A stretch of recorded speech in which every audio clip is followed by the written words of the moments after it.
In the heart of Ashburn, Virginia, lies a story that will leave you stunned and shaking your head in disbelief. Brace yourself as we delve deep into the harrowing tale of Bethany Anne Decker. Picture this. A bright-eyed 21-year-old, full of life and promise, Bethany was the epitome of positivity, a beacon of joy that lit up every room she entered. With a heart as warm as the Virginia sun, she was adored by her family and admired by her peers. Her dreams were as big as the sky, set on pursuing a degree in global and economic change at George Mason University. But fate had other plans for Bethany. Enter Emil Decker, the charming cadet with a smile that could melt glaciers. He swept Bethany off her feet, promising her the world with every whispered word. Their love seemed like a fairy tale come to life until reality crashed in like a tidal wave. As their love blossomed, so did their family with the arrival of their son, Kai. But beneath the surface of their picturesque life, cracks began to form. The weight of parenthood and financial strain bore down on them like a crushing burden, threatening to tear their once perfect world apart. And then came the deployment. Emily, duty-bound, left for Afghanistan, leaving Bethany behind to navigate the storm alone. But in her loneliness, she found solace in the arms of another, Ronald Roldan. What started as a flicker of companionship soon turned into a raging inferno of manipulation and control. Bethany's descent into darkness was swift and merciless. Ronald's jealousy became a suffocating cloak, smothering her every move. Friends whispered warnings, but Bethany, drowning in her own despair, refused to listen. And when the shadows of violence loomed, it was too late to turn back. Her family watched in horror as Bethany's life spiraled out of control, a once bright star now consumed by the darkness of abuse and fear. The unthinkable became reality when suspicions arose about Ronald's involvement in harming Kai, the innocent casualty of a war waged within the walls of their home. Prepare yourself for a journey into the depths of human despair, where love turns to obsession and hope fades into the abyss. This is the shocking saga of Bethany Anne Decker, a cautionary tale of how quickly dreams can turn into nightmares and how the line between love and destruction blurs into oblivion. Bethany confided in Emil about her situation with Ronald, admitting her mistake and expressing her desire to make things right. Despite their strained relationship, Emil still wanted to reconcile, prioritizing his family above all else. They decided to go on a holiday together in an attempt to patch things up, but tensions remained high. As Emil prepared to leave for deployment again, Bethany's stress and anxiety reached a breaking point. She confided in her family about her situation with Ronald and her plans to either remove him from the apartment or leave secretly.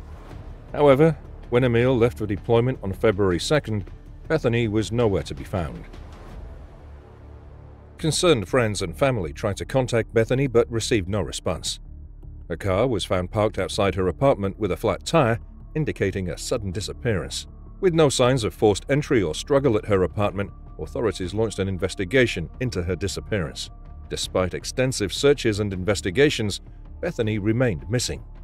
Her family's concerns deepened as weeks passed without any contact or sightings. Authorities intensified their efforts, conducting searches and appealing for information from the public.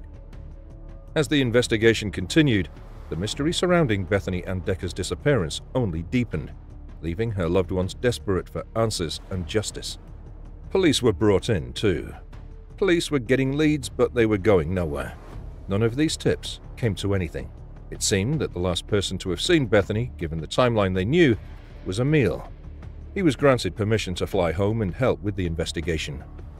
He voluntarily took a polygraph test and underwent hours of interrogation, answering everything twice over, and was completely supportive of everything the police needed. He said he had absolutely nothing to do with Bethany being missing, and even despite all their issues, his mind was racing and he was deeply concerned. He said he understood why he was being looked at so closely. He happened to leave the country around the same time she went missing, and had just found out she was pregnant with another man's child. But he said he let the police ask everything they needed to, no matter how painful the questions were, so they could rule him out and he could start helping. All of his movements in between the 28th of January and the 2nd of February were all accounted for as well. Authorities had to consider the possibility that given all of her stresses, she just wanted a total break and had dipped off the radar, But going this long without talking to her mother and grandmother and without seeing Kai was definitely not the Bethany they knew.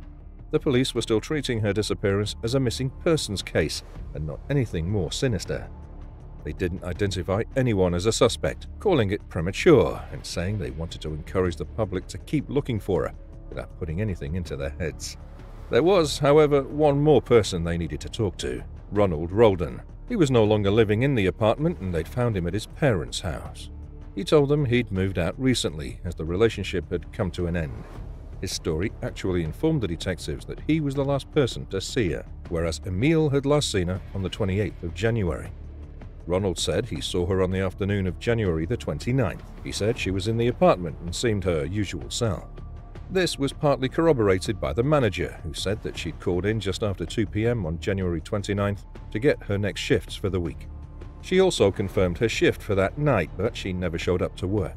Ronald said he hadn't reported her disappearance as now the relationship was over, he naturally just hadn't had any communication with her to even realize she was missing.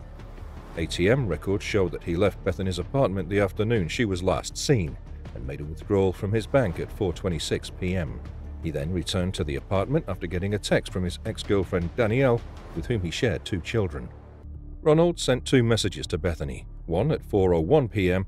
and one at 4:31 p.m. to tell her he'd be staying with his children at their apartment. But it was confirmed that after Bethany contacted work at 2:08 p.m., her phone had no activity. Whether these messages were received is still unknown, but it appeared he had been trying to get hold of her. Danielle said she did drop the children with him at about 4:30 p.m., and Ronald told her he wasn't sure if Bethany would be coming back, as the couple had had a fight and she'd taken off. When Danielle returned a few days later, Ronald told her he hadn't seen or heard from Bethany since that day. A search warrant was now issued for his apartment, but this turned up nothing. His computer, phone, and hard drives were all seized, but they drew a blank here as well. A quick background check on Ronald found he did have history with the police, but at this point there was absolutely nothing telling him to Bethany's disappearance. Given the fact that detectives now knew he was the last person to see her, he was considered a person of interest but not a suspect. Bethany's story was now national news, made even more intriguing for journalists when it got out that she'd been married to a man that they'd interviewed and was having a baby with another man, who was now a potential person of interest. Brown, criminal profiler and author of The Profiler. Pat, as always, great to see you, Pat. Something's not right here. I mean, theoretically, she could have run off and then, decided to slowly reappear, but, I don't know if that's what they can't say yet, that either she's missing or she's dead. Be an investigator. I don't blame law enforcement for not giving up too much information because there are so many questions yet to be asked. Would be the month Bethany was due to give birth, and detectives issued another press release contacting hospitals to see if she checked in anywhere. Again, they were met with silence. The months would soon turn into years, and time was slipping by. Police were still no further forwards than when they'd started, but in May 2012, a new detective was assigned to the case, and the family said they were hopefully fresh eyes that could help them on this particular year. What would have been Bethany's 23rd birthday coincided with Mother's Day, and family and friends gathered to spread awareness and share stories. Emil and Kai were also in attendance. Kim even connected with the Harrington family who lost their daughter Morgan in 2009, a case we actually covered on the channel a while ago. They cut a big cake for Bethany made in her favorite color, orange. In late 2012, Investigation Discovery aired an episode of their show Disappeared, dedicated to Bethany's case, which gave it more attention but still no answers. As time continued to pass, the tips and leads became few and far between, and focuses on other investigations had to take priority. Emil eventually filed for divorce from Bethany and was given sole custody of their son, Kai. Everything remained pretty quiet until November 2014, but a completely separate 911 call would shine a whole new light on the case. On the 12th of November 2014, police in North Carolina responded to a shocking call.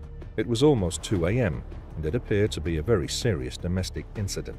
A woman called Vicky said she'd shot her boyfriend twice in self-defense when he'd attacked her out of nowhere. He'd walked up behind her, grabbed her by her hair, and snapped her neck, breaking it in 2 places. He then started punching and biting her. Despite being in what must have been immense pain, Vicky managed to grab her gun and shoot him twice.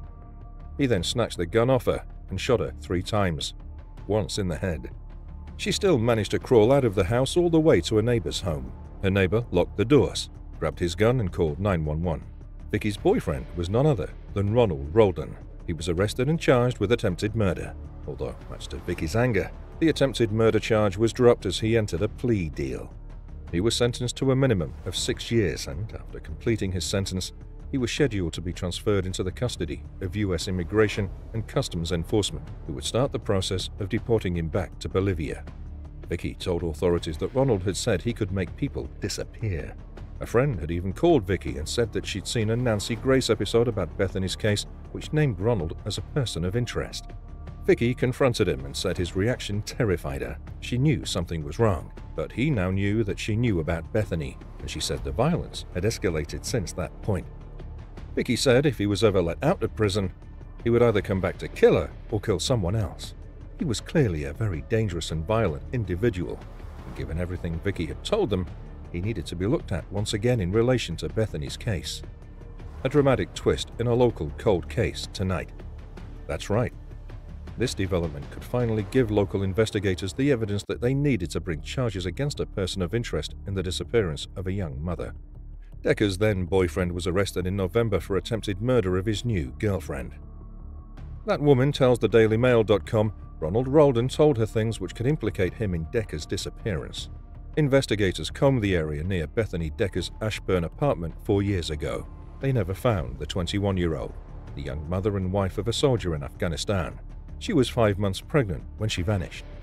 It's so hard not knowing anything and not being able to reach her. Decker and her husband had problems, and while he was overseas, she became involved with Ronald Roldan. After Decker disappeared, there was no activity on her credit cards or bank accounts. You're so amazing, so strong. Investigators also found out that before he was seeing Vicky, Ronald was dating a waitress called April. She pressed charges against him too when he pushed her down a flight of stairs, spat on her, and threw all her belongings outside. He agreed to pay her $2,500 and the charges were eventually dropped. Detectives working on Bethany's case made the journey over to his new prison to interview him again, but he was verbally abusive, shouting and swearing at them, refusing to talk. This only spurred them on more. Through his lawyer, Ronald maintained he had nothing to do with Bethany's disappearance. He said he was hopeful that Bethany would come home and was praying for her safe return. Mystery tonight, now in Loudoun County. A young woman gone missing 4 years ago without a trace. The newest twist. A bone-chilling letter from the woman arriving 5 years after she wrote it. It's just one of many shocking terms in a case that continues to baffle detectives. Bethany Decker penned a letter to her future self when she was 19 years old.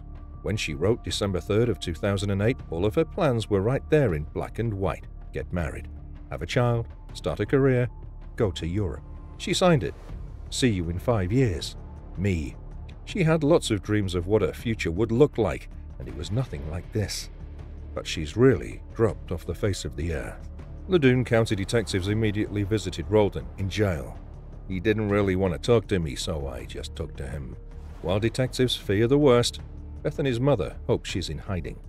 I pray that she's out there somewhere, that she got to a safe place. The lawyer for Ronald Roldan